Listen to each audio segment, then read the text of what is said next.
hidupku bersama takdir. Saya banyak bisa belajar dari perjalanan hidup saya bersama takdir. Saya ingat waktu saya di sekolah SD di Madinah, di Arab Saudi, kelas 1, kelas 2, sampai kelas 6. Saya ingat persis, hampir setiap hari kita diharuskan membayar 1 rial sedekah untuk Palestina. Infak 1 rial untuk Palestina. Itu setiap hari. Jadi saya kalau pergi ke sekolah dapat uang saku dari ayah 3 rial. 1 buat makan, 1 rial buat beli makan, 1 rial buat beli minum, 1 rial buat infak dan sedekah untuk Palestina. Selama 6 tahun kita belajar di SD. Membuat saya di masa itu berkeinginan bisa ke tanah suci Palestina, bisa silaturrahim dan ziarah Masjidul Aqsa. Tapi coba bayangkan, selama sudah berjalan, selama saya di Madinah, belum terkabul cita-cita saya. 2008,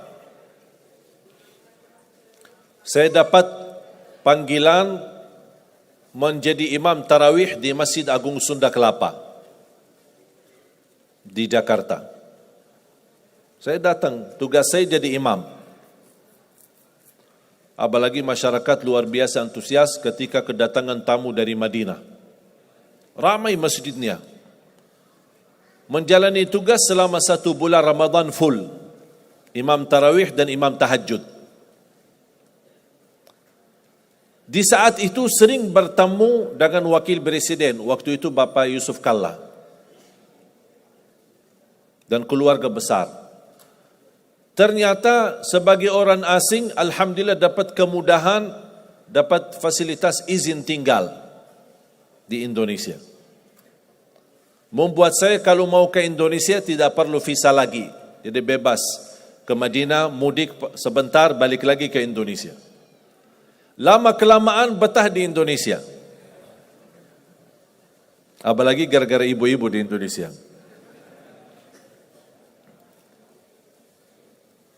Subhanallah, tidak bisa membayangkan kalau ada orang bertanya sama saya, milih Madinah atau Indonesia, kira-kira saya jawab apa?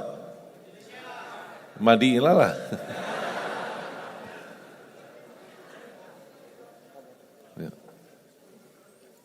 Madinah tanah suci.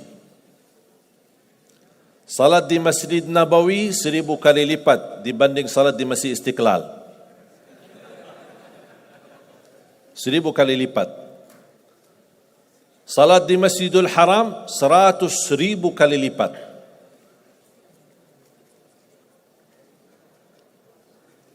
Di Madinah ada makam Nabi Muhammad sallallahu alaihi wasallam.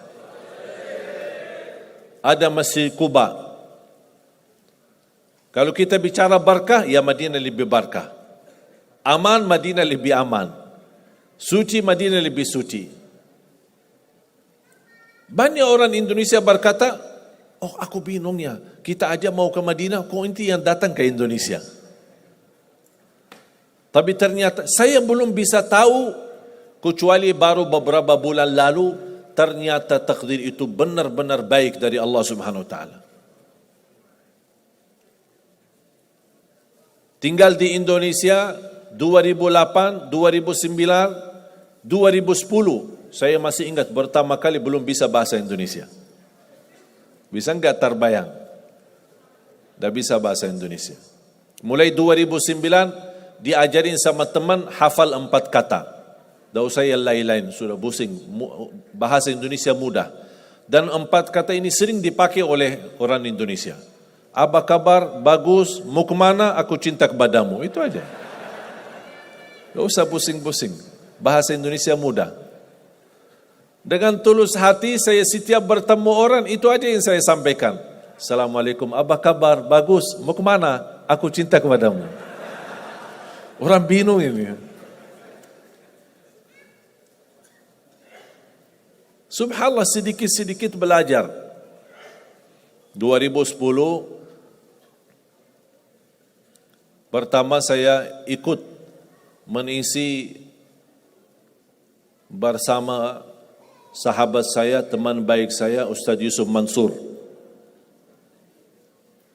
di acara nikmatnya sedekah. Karena beliau memang dikenal Ustaz sedekah. Kalau beliau bicara sedekah, pasti semua isi dompet kita keluar, habis. Hebatnya itu kelebihan Ustaz Yusuf Mansur. Saya diajak sama beliau untuk mengisi pertama kali acara saya di TV TPI almarhum. Sudah tak ada lagi TPI ya? Sudah almarhum. Inna lillahi wa inna ilaihi raji'un. Jadi dari situlah sudah mulai didorong sama Ustaz harus berani bahasa Indonesia. Karena dulu ketika saya pertama dakwah, yang bantu translate Ustaz Yusuf sendiri. Tapi beliau yang mendorong saya harus bisa bahasa Indonesia. Nanti insyaAllah anak damping antum, mendampingi saya sambil sedikit, walaupun kata-kata ibu-ibu dulu bahasanya bagus dan lucu. Karena masih banyak yang belum lancar. Sambil gitu sudah mulai sedikit lancar, malah ditinggal sama Ustaz Yusuf Mansur. Tinggal saya isi sendiri. Antum sudah sendiri-sendiri aja. Subhanallah, 2011 saya dapat dipanggil untuk menghadiri acara buka puasa bersama Bapak Presiden. Waktu itu Bapak SBY. Saya diundang untuk menghadiri acara. Saya duduk di satu meja sama dubes Saudi, ada dubes Yaman, ada dubes Palestina, Mesir. Tidak jauh dengan meja Bapak Presiden, Wakil Presiden, Ketua DPR, MPR, semua hadir. Subhanallah, tiba-tiba penceramah yang ditugaskan acara kultum sebelum maghrib. Biasakan di Indonesia ada budaya sebelum buka puasa kan ada kultum lah, dipanggil ustaz atau siapa. Penceramah tidak datang. Karena macet, maklum Jakarta macet ya.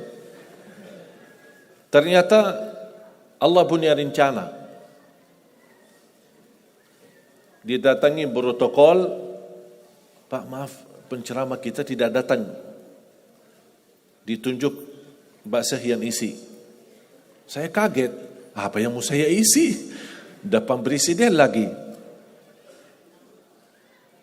Akhirnya saya beranikan diri berbicara, sedangkan protokol sudah menyampaikan, mohon Pak jangan lama ya, maksimal 10 menit.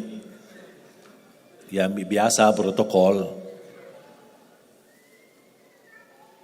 Ternyata mereka salah hitung waktu.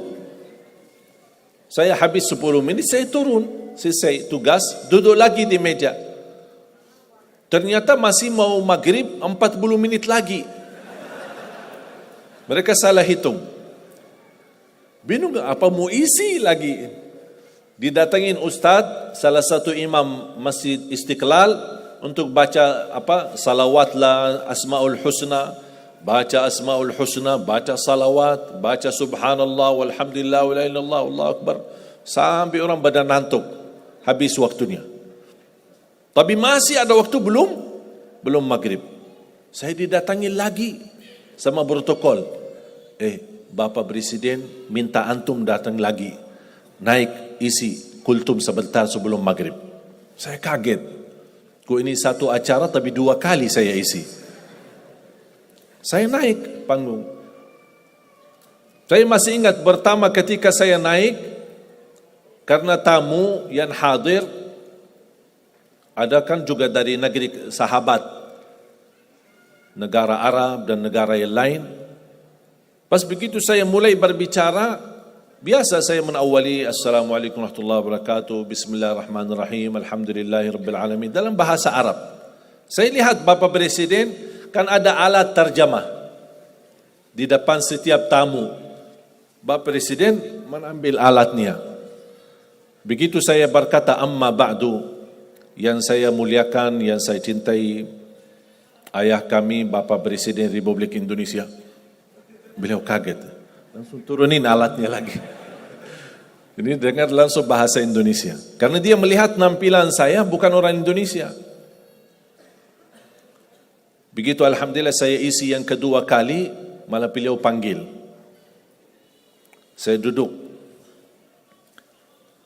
Dan saya cerita, nanti saya insyaAllah akan cerita salah satu cerita yang menyebabkan saya mendapatkan perhatian dari Bapak Presiden. Barangkali antum kalau antum cerita, barangkali dapat perhatian. Nanti saya kasih tahu ceritanya. Mau kan ceritanya? Pasti mau. Luar biasa. Kelebihan Indonesia semua serba mau. Tidak ada yang tidak mau. Jadi saya duduk di samping Presiden, buka puasa sambil berbicara ngobrol. Dan subhanallah saya mendapatkan kejutan yang luar biasa. Langsung beliau berkata, mau enggak warga negara Indonesia? Saya jujur saja kaget. Karena sebelumnya, sebelum kejadian ini, ada yang menawarkan membantu untuk proses warga negara Indonesia, tapi minta 150 juta. Tapi Allah kasih saya gratis. Dan Presiden langsung yang menawarkan. Sambil bahasa beliau apa? Kami sudah memberi warga negara kepada pemain bola, sampai sekarang belum berjuara. Kalah mulu. Pas sudah sampai ke final, kalah lagi.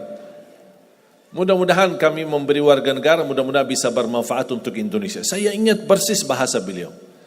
Bahkan setiap saya bertemu beliau di acara besar atau Hari Raya Idul Fitri, pasti beliau ketika melihat saya, Alhamdulillah, terima kasih sudah menjadi warga negara Indonesia. Saya bilang, terima kasih Bapak yang memberikan warga negara Indonesia. Ternyata jemaah sekalian, saya mendapatkan tantangan yang berat. Warga negara Indonesia ada proses. Salah satu persyaratan buat surat pernyataan mundur diri dari warga negara Arab. Di situ tantangannya. Apakah saya milih warga negara Arab atau milih warga negara Indonesia? Habis saya musyawarah sama orang tua, guru-guru saya di Madinah, mereka semuanya mendorong bismillah. Yang penting bermanfaat. Dimanapun berada bermanfaat. Saya beranikan diri membuat surat pernyataan mundur diri dari warga negara Arab menjadi warga negara Indonesia. Ternyata keputusan ini menjadi takdir. Dan takdir itu baik. Berjalan dalam berdakwah di Indonesia, diberikan kemudahan bahasa. Coba mohon maaf bayangkan, kalau saya masih bahasa Arab, gimana? Minat enggak entah hadir? Malas. Dan ngerti bahasa Arab lagi. Bagi translate lagi, lama lagi. Dan nyambung lagi, malas deh. Tapi alhamdulillah, karunia dari Allah memberikan kemudahan bisa bahasa Indonesia. Berdakwah langsung dari hati ke hati. Ternyata menjadi warga negara Indonesia menjadi karunia dari Allah Subhanahu wa taala. Kenapa menjadi karunia? Karena 2017 saya mengundang seorang imam besar dari Palestina, imam besar Masjidul Aqsa. Kami undang kemari datang ke Indonesia. Isi bersama-sama di Damai Indonesiaku TV One. TV One, eman, beda. Bersama-sama isi. Beliau begitu bertemu dengan saya, beliau terkejut. Pakaian Arab, wajah Arab, tapi bahasa-bahasanya Indonesia. Lancar lagi bahasa Arab. Beliau mendapatkan perhatian bersama beliau. Di mana beliau pergi, saya mendampingi beliau. Allah buka hatinya, beliau undang saya datang ke Palestina.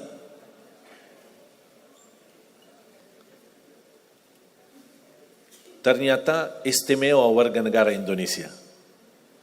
Karena dengan warga negara Arab saya tidak bisa ke Palestina.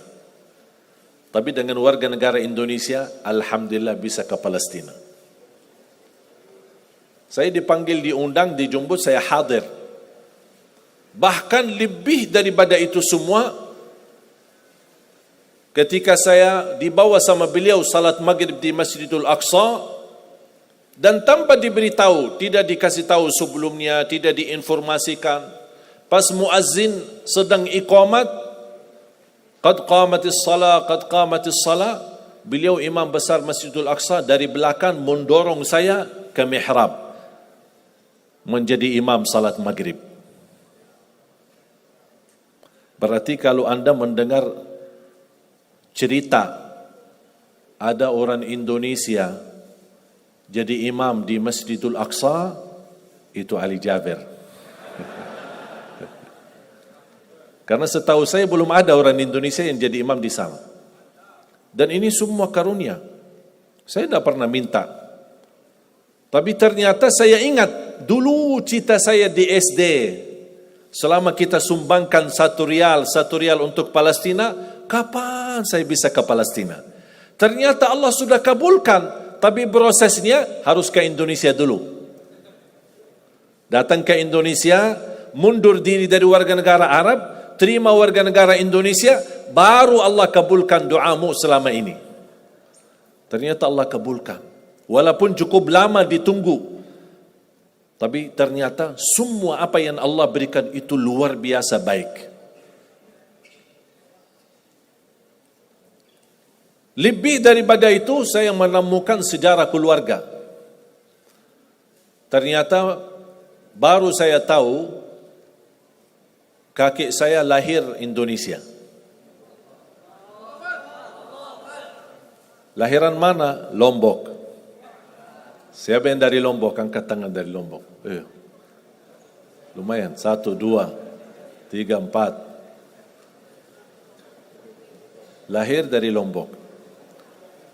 Jangankan kakek, ayah dari kakek kelahiran Lombok. Bahkan beliau dibunuh oleh penjajah Belanda dan dimakamkan di Ampenan. Habis beliau dibunuh dan dimakamkan, anaknya yang namanya kakek, anaknya pindah atau berhijrah ke Hadramaut. Dari Hadramaut ke hijrah lagi ke Madinah. Nikah di Madinah dan dapat keturunan, dapat ibu saya. Dan kakek saya meninggal dan dimakamkan di Madinah. Ibu saya nikah, dapatlah saya. Berarti silsilahnya darah saya lewat ibu kembali ke Indonesia. Makanya saya kaget pas kemarin di rumah sakit, pas cek darah, dokternya kaget. Oh, kok darahnya merah putih, subhanallah.